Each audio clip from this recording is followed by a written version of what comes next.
আসসালামু আলাইকুম। আশা করি আপনারা সবাই ভালো আছেন। তো আজকের এই ভিডিওটি হচ্ছে হাঁস পালন নিয়ে। যে হাঁস পালনে কিরকম লাভ বা লস রয়েছে। তো যারা হাঁসের খামার করতে চান অবশ্যই ভিডিওটি না টেনে সম্পূর্ণ দেখার চেষ্টা করবেন। তো হাঁস আপনারা এমন জায়গায় পালবেন, মানে আপনাদের ঘর এমন জায়গায় হওয়া উচিত যে আপনাদের ঘরের সামনে বা পিছনে, মানে হাঁস যেখানে থাকবে সেখান থেকে আপনার খোলা মাঠ বা আমরা যাকে অনেকে পাথার বলে থাকি, পাথার কিংবা নদী কিংবা বিল, এরকম জাতীয় কিছু একটা থাকতে হবে। না হলে আপনারা হাঁস পালন করতে পারবেন না। মানে এক কথায় আপনাদের হাঁস এমন জায়গায় এমনভাবে পালতে হবে যে আপনাদের হাঁস বাইরের খাবার খেতে পারবে। এতে কি হবে? এতে হবে কি যে আপনার হাঁসের খরচ অনেকটা কমে যাবে বা হবেই না ইনশাআল্লাহ। আর এতে হবে কি যে আপনার হাঁসের যেই ডিমের পার্সেন্টেজ সেটা যদি 50%ও থাকে তাহলেও আপনার কোনো লস হবে না ইনশাআল্লাহ।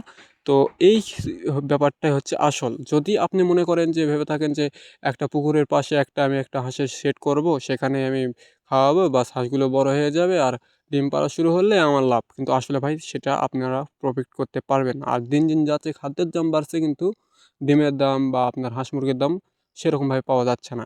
এইজন্যই আপনাদের বলছি যে আপনারা অবশ্যই খোলামেলা অবস্থায় হাঁস পালন করতে পারবেন, যেখান থেকে আপনাদের হাঁস বাইরে থেকে শামুক, ঘাস, লতাপাতা বিভিন্ন ধরনের হাঁসের যে খাদ্য তারা নিজের থেকেই সংগ্রহ করে নেবে।